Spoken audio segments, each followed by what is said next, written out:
welcome to the deep dive. Today, we're jumping into something I know a lot of you are grappling with. Getting the hang of fast, natural English speech Mm, and, building that confidence to actually express yourself clearly. yeah, Think of this as maybe a shortcut, getting you those practical insights so you can feel truly connected when you communicate in English. absolutely. Hmm. And our mission today is pretty clear. We've sifted through, well, a whole bunch of sources, academic research, YouTube transcripts, expert interviews, All the good stuff. all the good stuff. Yeah. And we're pulling out the absolute essentials, the nuggets of knowledge that are going to help you build that intuitive understanding. It's not just about learning words. No. It's about making that cognitive leap, unlocking a whole new dimension of communication, really, feeling the language. Right. Feeling it. I like that. Okay, so let's get into the challenge itself. I mean, I think many listeners will recognize this feeling. You hear someone speaking fast English, and Mm. maybe even know like every single word they said, but the meaning just poof, it Ugh. gets lost. It just flies by. Yeah. It's so frustrating, like hearing a joke, but completely missing the punchline. It really is. And, there isn't just one reason why that happens. It's multifaceted. Okay. So one big thing is cultural references. Native speakers, they drop these things in all the time, super casually. Like what? Oh, maybe a nod to a classic American sitcom like Seinfeld or, a historical event like Watergate. If you don't have that shared background. The meaning just evaporates. Exactly. The humor or maybe the seriousness of it, it's just lost. Then there's connected speech. This is huge. The way words blend together. Precisely. Mhm. English words rarely sound perfectly distinct in fast speech. They just sort of melt together. This includes reductions, going to becoming goa. Or want to becoming wanna. Right. Or have to Yeah. becoming have to. And then you've got the rhythm, the intonation. Mhm. It all blends. And accents. Don't forget accents. Oh, definitely not. English is global, right? So you get this dazzling array of accents: British, American, Australian, Indian, Scottish. The list goes on. And regional ones within those, too. Absolutely. Each with its own unique sounds, its own rhythm. It can really trip you up if you're not used to it. It really feels like a linguistic obstacle course sometimes.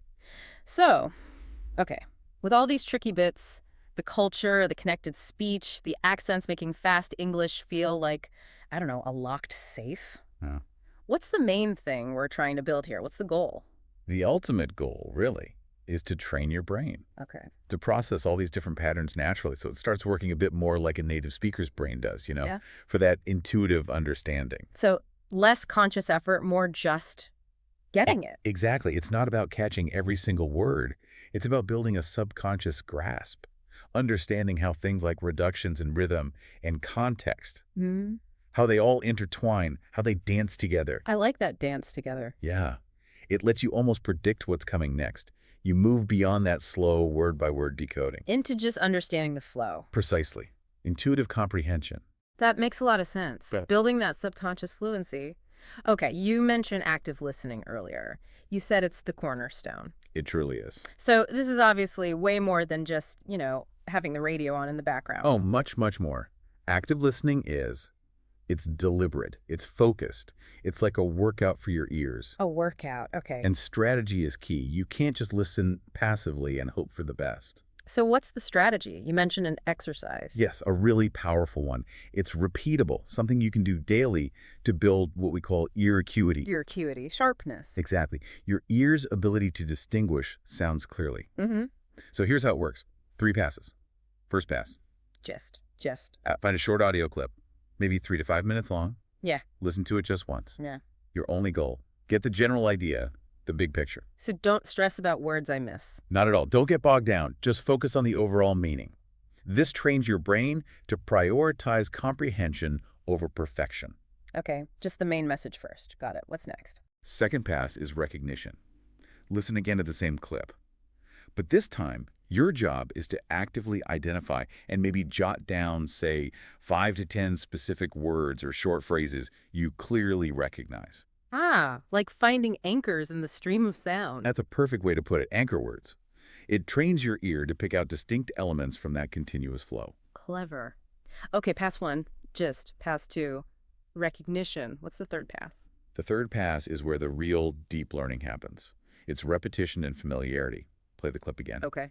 But this time, pause after each sentence, or maybe even after each short phrase. Listen really carefully to that chunk Mm-hmm. and then repeat it aloud. Try to mimic everything, the pronunciation, the rhythm, the intonation, as closely as you possibly can. So actually saying it myself. Yes, this gets your mouth and your ears working together, gets them acquainted with authentic English sounds.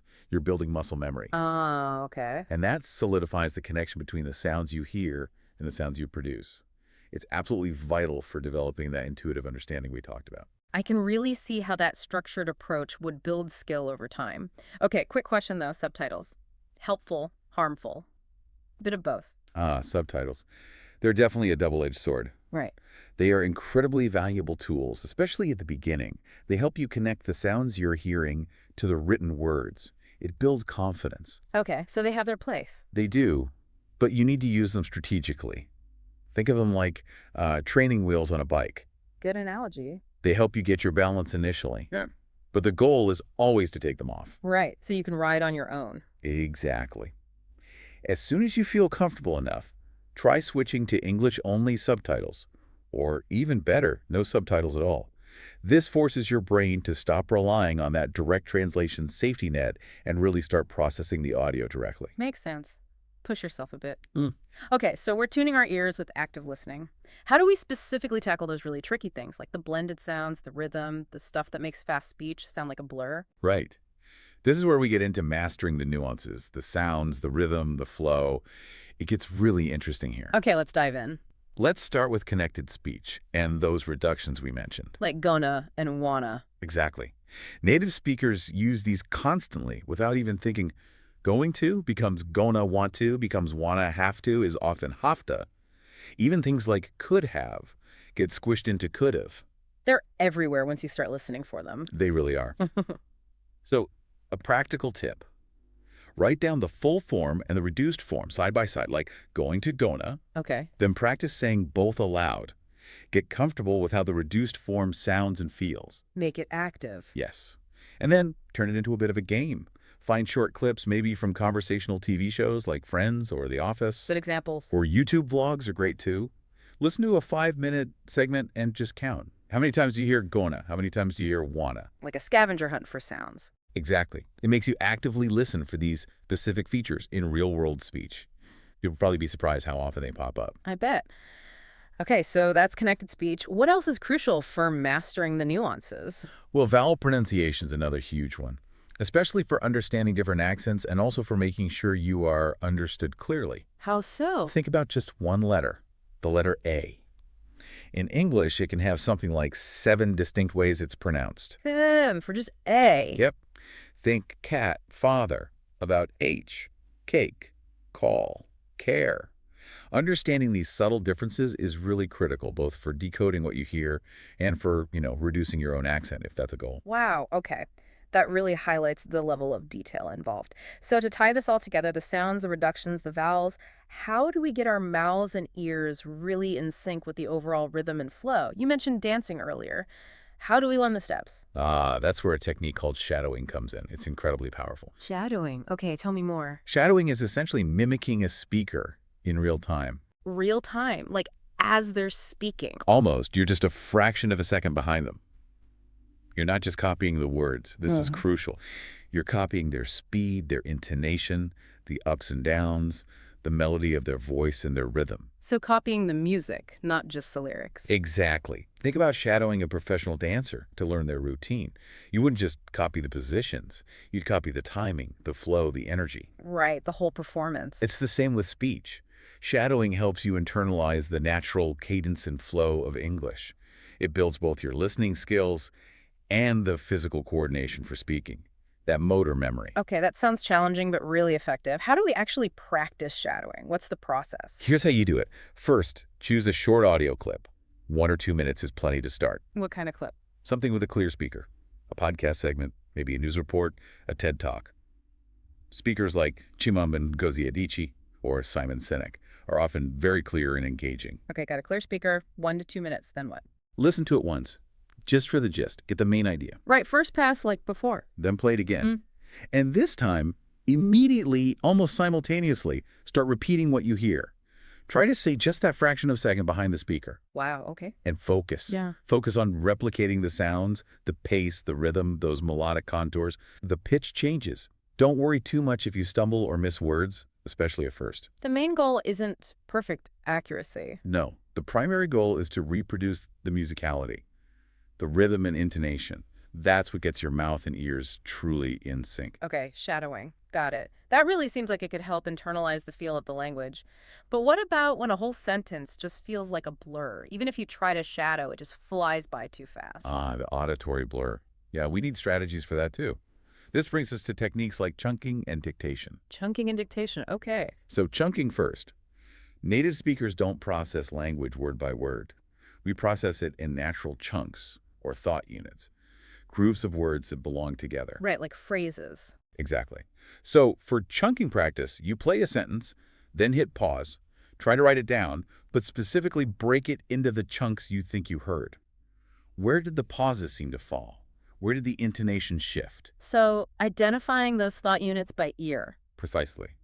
Then repeat each chunk aloud. Get the feel for its distinct sound. Finally, put the chunks back together and practice saying the full sentence, trying to maintain those chunk boundaries, but at a natural speed. Ah, I see. It helps map that blur back to its actual structure. Exactly. You're decoding the structure of the spoken sentence. It makes it much easier to recognize those same chunks when you hear them flying by in real conversation. It's like taking apart an engine to see how it works, then putting it back together. That's a great way to think about it. And then there's dictation. Okay. Dictation is an incredibly sharp exercise. It really tests your auditory discrimination, your ability to hear the subtle differences between sounds. How does it work? Simple, but challenging. Play a short sentence. Pause. Write down exactly what you heard, word for word. No guessing. Try not to. Then, check your written version against a transcript or subtitles. This immediately shows you exactly which sounds or words you're missing or mishearing. It's very revealing. I can imagine. It sounds tough. It can be, but it's so effective. And alongside dictation, you can do minimal pair practice. Minimal pairs, like words that sound similar. Exactly. Pairs of words that differ by only one sound, often one that's tricky for learners, like ship versus sheep or live versus leave. Oh yeah, those can be hard. Find audio exercises or lists that contrast these sounds. Practice listening until you can reliably hear the difference. It fine-tunes your ear for those specific problematic sounds. Okay, that makes sense. Target the specific sounds you struggle with. What about preparing for, like, real-world noise? Conversations aren't always in quiet rooms. Great point. That's where noise training comes in. Noise training? Yeah. Practice listening to English audio, but with some background noise deliberately added. Maybe some cafe chatter, street sounds, music playing softly. Start low and gradually increase the interference. So you get used to filtering out distractions. Precisely. It builds your listening resilience for actual noisy environments where most conversations happen. And one more technique I've heard about is speed training, playing things faster. Yes. Speed training is another powerful tool. Use the playback speed controls on your media player. Most have them now. Right, like 1.25x, 1.5x. Exactly. Gradually increase the speed of audio you're already comfortable with. Listen at 1.25x, then maybe 1.5x, even push it to 1.75x or 2x if you can manage. Won't that just make it harder? Temporarily, yes. But the magic happens when you switch back to normal speed, 1x. Ah, it sounds super slow. It feels incredibly slow and much easier to understand. It's like swinging a weighted baseball bat before stepping up to the plate. The regular bat feels lighter. That's a fantastic analogy. Okay, so active listening, shadowing, tonking, dictation, minimal pairs, noise training, speed training. That's a serious toolkit. Now, let's talk about maybe the secret sauce, immersion. Ah, yes, immersion. Yeah. It really is the secret sauce for effective ear training. It ties everything together How so? Why is it so critical? because consistent exposure to natural English contexts is what makes your brain truly adapt. The more you immerse yourself, the more your brain just naturally picks up the rhythms, the sounds, the common patterns. Like moving to a new city and just absorbing the vibe. Exactly like that. Yeah. You start to understand intuitively how things work, how people talk, the cultural nuances, and the best part, What's that? you don't need to pack your bags. Thanks to technology, you can create a really effective immersion environment right from your own home. That's huge. A massive relief for probably everyone listening. So, okay, if we're creating our own immersion bubble, how do we choose the right content? Because like you said, you don't want to jump into something super complex right away. How do we tailor it? Great question. Tailoring content to your level is absolutely key to avoid frustration and stay motivated. Makes sense. So where should absolute beginners start? Absolute beginners. Yeah. Focus on things with slow, clear speech and really common high-frequency words. Think about kids' shows. Like Peppa Pig. Peppa Pig is perfect. Or Sesame Street. The language is simple, repetitive, and clearly enunciated. There are also fantastic ESL podcasts designed specifically for beginners, like ESL Pod or the BBC's 6-Minute English. Short, focused, and clear. Okay, good starting points. What about intermediate learners? They probably want something a bit more engaging. Definitely. Intermediate learners can start introducing more natural conversation, maybe some humor, common slang. Sitcoms are great here. Brooklyn Nine-Nine or the U.S. version of The Office. Lots of natural dialogue in those. Loads. And podcasts aimed at intermediate learners like All Ears English or Better at English are excellent because they often explain idioms and cultural points too. Perfect. And for advanced learners, people who feel pretty comfortable but want to tackle that really fast natural speech, Advanced learners should actively seek out the challenging stuff. Unscripted content is key. like vlogs. Exactly. Vlogs from creators like Casey Neistat, fast-paced, natural, lots of slang. Talk shows are also fantastic. Yeah. The Ellen Show or the Graham Norton Show in the UK. You get varied voices, different accents, interruptions, real conversation dynamics. That sounds like the real deal. Okay, that's a clear progression. How about putting this into action? Could you maybe sketch out a sample plan, say, for the next few weeks? Yeah, absolutely. Let's map out a possible 3-week progression. Remember, this is just a sample. You can adapt it. Okay, week 1, what's the focus? Week 1, let's ease in but be active. Watch one 20-minute episode of Friends. Use English subtitles for support. But your active task is to note down 5 new phrases or slang terms you hear and want to use. Okay, active watching. Then complement that with maybe a 10-minute, 6-minute English episode. Focus here is just on getting the main idea practice that just listening. Got it. Mix of supported and just listening, week 2. Week 2. Let's remove some support and try a different accent. Watch a 15-minute episode of the kids' show Bluey, but this time, no subtitles. Ooh, okay. Challenge? Yeah. Really tune your ear to that Australian accent, the rhythm. Then follow up with maybe a 15-minute All Ears English podcast episode. Here, practice pausing and repeating aloud some key sections, especially ones with new idioms they explain. Combining listening with that repetition practice. Nice. Okay, week 3, challenge week. Week 3 is challenge week. Let's really up the intensity. Find a 5-minute clip from a really dense, fast-paced show, maybe something like Succession. Whoa, okay, that's fast dialogue. It is. Your task here is to practice shadowing. Try to shadow that rapid dialogue, focusing on rhythm and flow, not necessarily every word, just for 5 minutes. Intense, but focused. Then, for broader listening practice, listen to a story from the Moth podcast. Great storytelling, natural speech, your goal after listening. Try to summarize the main narrative points in your own words, either spoken or written. Test your overall comprehension. That's a fantastic plan. It builds complexity and mixes techniques really well.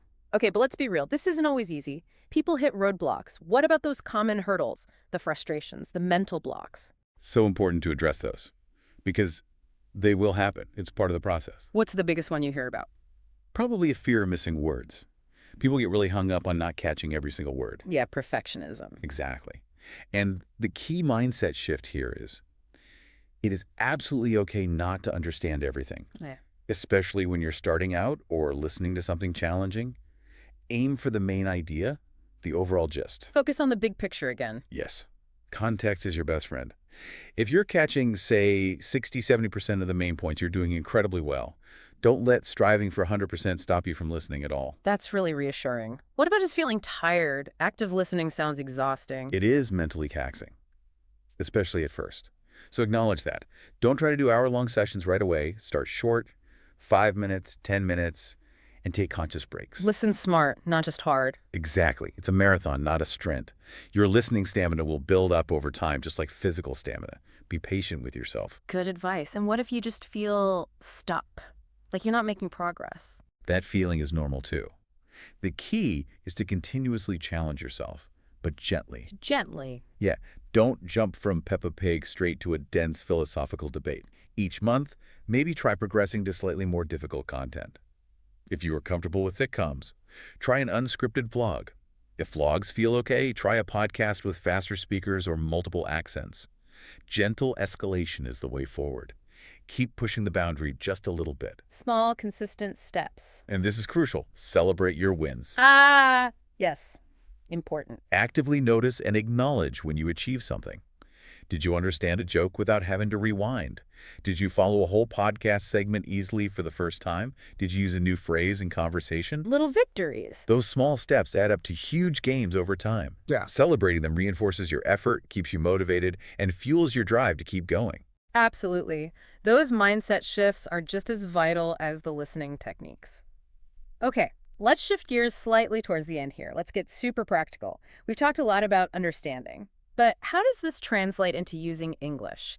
Can we build a little toolkit of essential, everyday phrases? Yes, let's do that, because using the language is the ultimate goal, right? Yeah.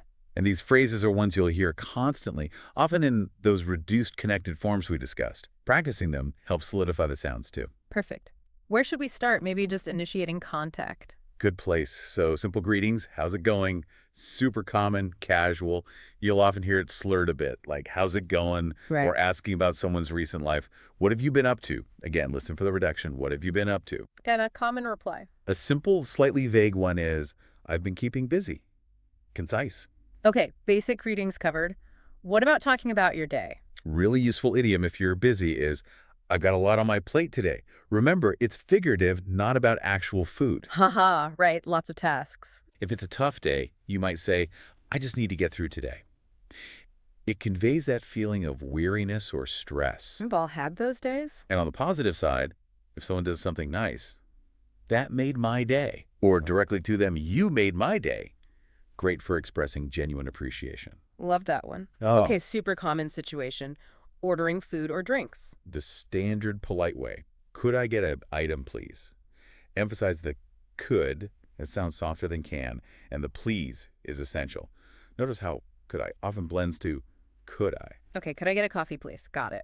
Shopping. Two key ones. If something doesn't fit, do you have this in a different size? Direct, polite, Essential. and checking payment. Can I pay with a card?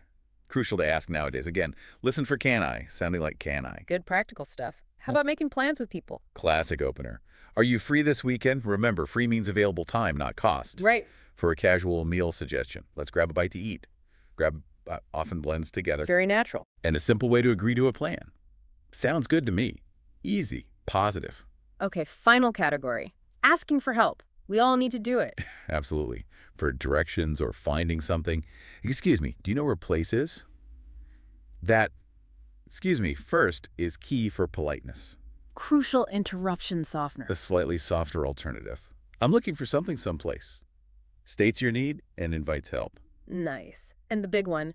What if you just didn't understand someone because they spoke too fast or it was noisy? The absolute lifesaver phrase. Could you say that again? Or even, sorry, could you repeat that? No shame in asking. None at all. It's much better than nodding along pretending you understood. It shows you're engaged and genuinely want to understand. It's indispensable. Absolutely indispensable. Wow, okay. This has been incredibly comprehensive. We've gone from understanding the deep challenges of fast English through a whole suite of active listening and practice techniques, right down to these super practical everyday phrases. It really feels like a roadmap. That was the goal, to give you, the listener, a clear path forward. And remember, like you said, it's a journey. There will be ups and downs. For sure. But hopefully, now you feel more equipped to navigate it. Definitely. So as we wrap up, maybe a final thought for our listeners to chew on. Yeah, something to ponder. Think about this. How might consistently applying these strategies, the act of listening, the shadowing, using these phrases, how might that not just improve your English test scores, but actually profoundly enhance your ability to connect with people? Deeper than just language skills. Much deeper. To empathize, to really understand people from different backgrounds. What new perspectives could you unlock by truly hearing them? And how could that deeper understanding empower you, your ideas, your contributions in this, increasingly complex and interconnected world we live in? That's powerful. It reframes the whole purpose of learning. It does. So my encouragement to everyone listening is don't feel overwhelmed by everything we discussed. Just pick one thing. Just one new strategy or one new phrase from that toolkit and consciously try to use it in your very next English interaction, no matter how small it seems. Just